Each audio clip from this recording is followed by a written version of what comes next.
2019 June 15 രാവിലെ 10 മണിയോട് കൂടിയിട്ടാണ് മാവേലിക്കര വള്ളിക്കുന്നം സ്റ്റേഷനിലേക്ക് ഒരു ഫോൺ കോൾ വരുന്നത്.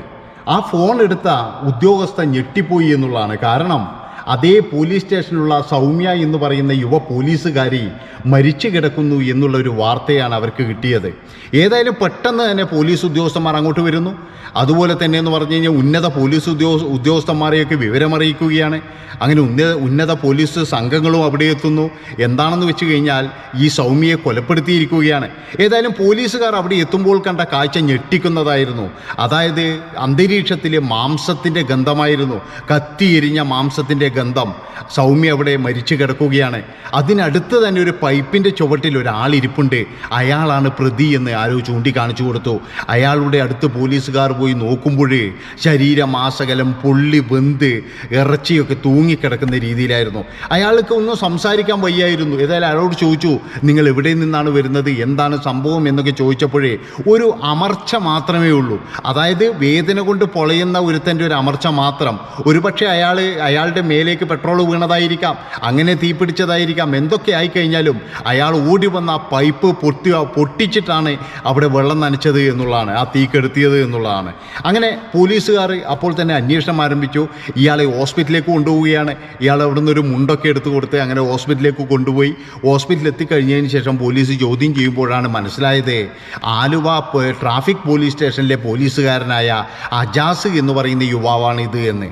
അങ്ങനെ അജാസ് അതുപോലെ സൗമ്യയും തമ്മിൽ എന്താണ് ബന്ധം, പിന്നീട് പോലീസ് അന്വേഷണം ആരംഭിച്ചു. 2014 സൗമ്യക്ക് പോലീസ് സേനയിലേക്ക് സെലക്ഷൻ കിട്ടുന്നത്. ആദ്യത്തെ ട്രെയിനിങ് തൃശ്ശൂർ പോലീസ് ക്യാമ്പിലായിരുന്നു. അവിടെ ട്രെയിനിങ് ചെയ്യിക്കുന്നത് അജാസായിരുന്നു. അങ്ങനെ ഈ അജാസും സൗമ്യയും തമ്മിൽ അവിടെ വെച്ചൊരു സൗഹൃദം ഉടലെടുത്തു എന്നുള്ളതാണ്. അങ്ങനെ രണ്ടുപേരും തമ്മിൽ അവിടെ നിന്ന് ഒരു പിരിയാൻ പറ്റാത്തത്ര സൗഹൃദം.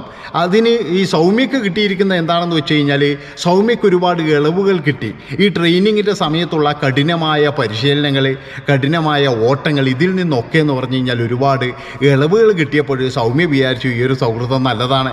അതുമാത്രവുമല്ല, നല്ല മാർക്കും കിട്ടി. ഇഷ്ടംപോലെ മാർക്കും അജാസ് കൊടുത്തു. അജാസിനാണെങ്കിൽ സൗമ്യ അങ്ങ് വിടാൻ കഴിയാത്തത്ര പ്രണയമായിരുന്നു. പക്ഷേ സൗമ്യയ്ക്ക് ഭർത്താവും 3 കുഞ്ഞുങ്ങളുമുണ്ട് എന്നുള്ള കാര്യവും ഈ അജാസിന് അറിയാമായിരുന്നു. പക്ഷേ അതൊന്നും അജാസിന് പ്രശ്നമല്ല. അങ്ങനെ സൗമ്യയും അജാസും തമ്മിലുള്ള ബന്ധം അവിടെ നിന്നും സ്റ്റാർട്ടായി എന്നുള്ളതാണ്. പലപ്പോഴായിട്ട് 1,75,000 രൂപയോളം സൗമ്യ കടം വാങ്ങിക്കാനും തുടങ്ങി. അത് മാത്രവുമല്ല, ഈ അജാസ് വളരെ സന്തോഷത്തോടുകൂടി ഇത് കൊടുക്കാൻ തുടങ്ങി. ഈ 5 വർഷവും ഇവർ നല്ല രീതിയിൽ പ്രണയിച്ചു എന്ന് തന്നെയാണ് നമുക്ക് മനസ്സിലാക്കാൻ കഴിഞ്ഞത്. ഏതായാലും ഭർത്താവോ അല്ലെങ്കിൽ വീട്ടുകാരോ ഇവരൊന്നും അറിയില്ല. പക്ഷേ ഇവരുടെ സ്വന്തം അമ്മയ്ക്ക് കുറച്ച് കാര്യങ്ങളെല്ലാം അറിയാമായിരുന്നു. അതായത് പലപ്പോഴും പിന്നീട് ഈ പ്രണയത്തിൻ്റെ ഇടയിൽ ഇവരെപ്പോഴും തെറ്റുകയാണ്. തെറ്റിക്കഴിഞ്ഞപ്പോഴെന്ന് പറഞ്ഞു കഴിഞ്ഞാൽ ഈ അജാസിനെ ബ്ലോക്ക് ചെയ്യുന്നു. അതുപോലെ തന്നെ ഈ പൈസ തിരിച്ചു കൊടുക്കാൻ ശ്രമിക്കുകയാണ്. അപ്പോഴൊക്കെ അജാസ് പറയുന്ന ഒരു കാര്യമുണ്ട്, എനിക്ക് പൈസ വേണ്ട, എനിക്ക് നിന്നെ മതി. നീ സജീവ് എന്ന് പറയുന്ന നിൻ്റെ ഭർത്താവിനെ ഉപേക്ഷിച്ച് എൻ്റെ കൂടെ വരണം, നിർബന്ധമായിട്ട് വരണം എന്ന് പറയുന്നു. പക്ഷേ സൗമ്യ പറഞ്ഞു അതെനിക്ക് കഴിയില്ല, എൻ്റെ കുഞ്ഞുങ്ങളെ ഉപേക്ഷിക്കാൻ എനിക്ക് കഴിയില്ല എന്ന്. ശരിക്കും പറഞ്ഞു കഴിഞ്ഞാൽ സൗമ്യയുടെ ജീവിതത്തിലെ ഒരു വലിയൊരു ശല്യമായി തീർന്നു ഈ അജാസ് എന്നുള്ളതാണ്.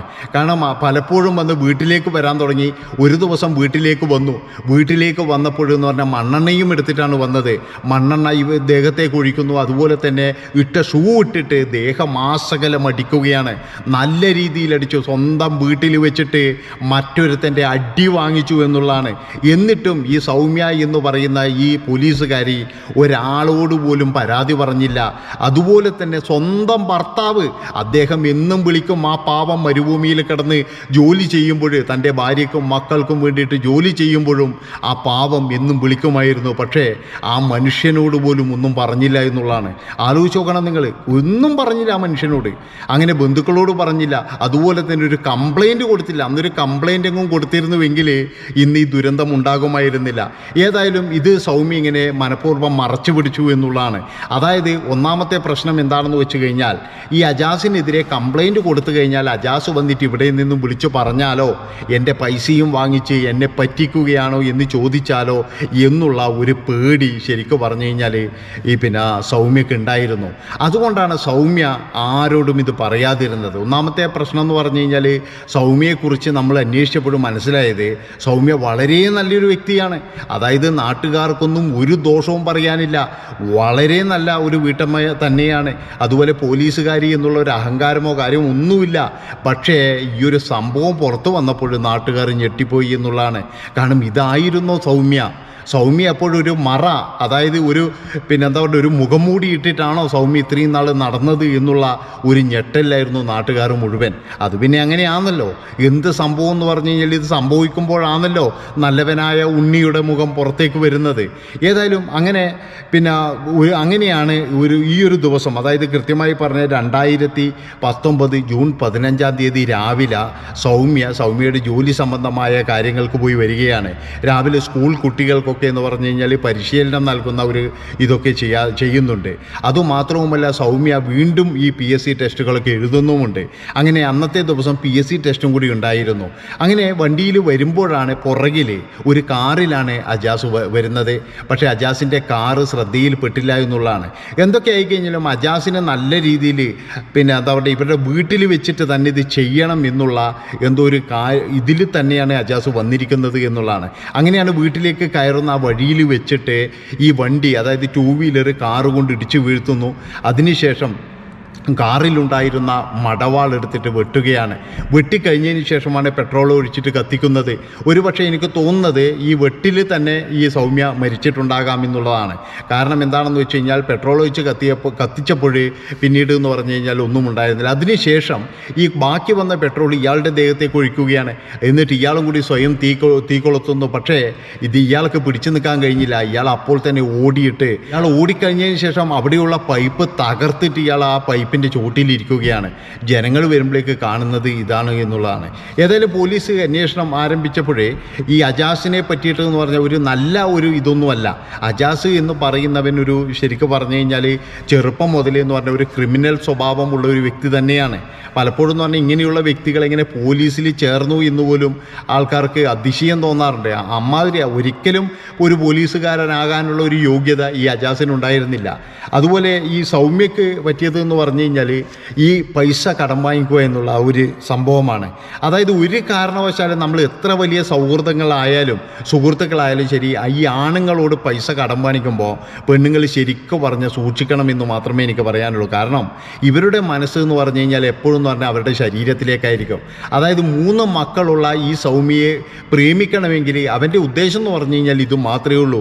അല്ലാതെ കല്യാണം കഴിപ്പിച്ച് കൂടെ താമസിപ്പിക്കാനൊന്നുമല്ല. ഒരു ദിവസമെങ്കിലും സൗമ്യയെ തൻ്റെ വരുതിയിലാക്കണം എന്ന് മാത്രമായിരിക്കാം ഈ അജാസ് കരുതിയത്.